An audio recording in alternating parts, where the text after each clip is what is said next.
C'entro anch'io, c'entro anch'io.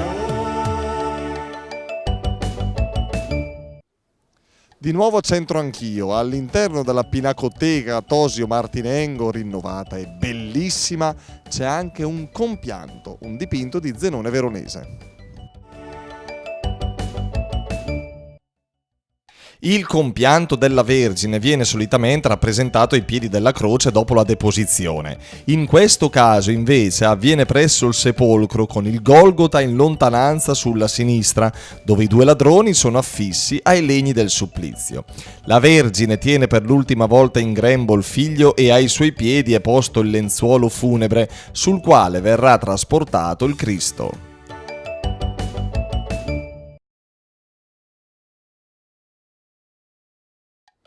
Ed ecco il proverbio di oggi: i siori va all'inferno un caroso, i poareci i va in penuc en paradis.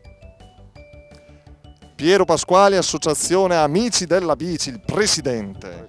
I siori va all'inferno un caroso, i poareci va in penuc en paradis, ovvero?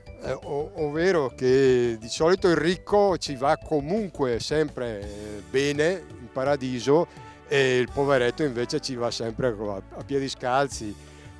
Però io non la vedrei proprio così, perché il poveretto secondo me lo merita molto di più che il ricco. Quindi cambieremo, essendo tu presidente dell'Associazione Amici della Bici, potremmo cambiare i siori va all'inferno un caroso, i poareci va in penuc, no anzi che in penuc è in bici, è in paradiso. Sì, in bici. In bici, no? A piedi nudi. Naturalmente, è meglio in bici. Ho sentito, infatti io andrò in paradiso a Penucci. Tu a piedi nudi andrai in paradiso. Per forza. In paradiso coi tempi che corrono è già una cosa bella, no? Sì, molto, è una cosa per pochi, non per tutti. Magari anche con un paio di sandaletti, di ciabattine, no? Vedremo cosa passerà al convento.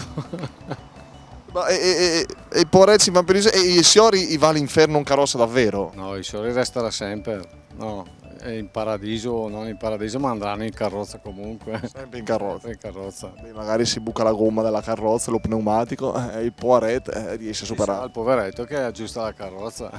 Luca e Gaia. Sì. Benissimo, senti Gaia, i siori va all'inferno un carosso, vediamo se la conosci, se l'hai mai sentita.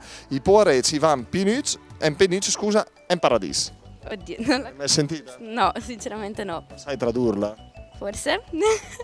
Allora, i signori Signori ricchi. chi vanno all'inferno in carrozza, invece i poveri vanno a piedi in paradiso.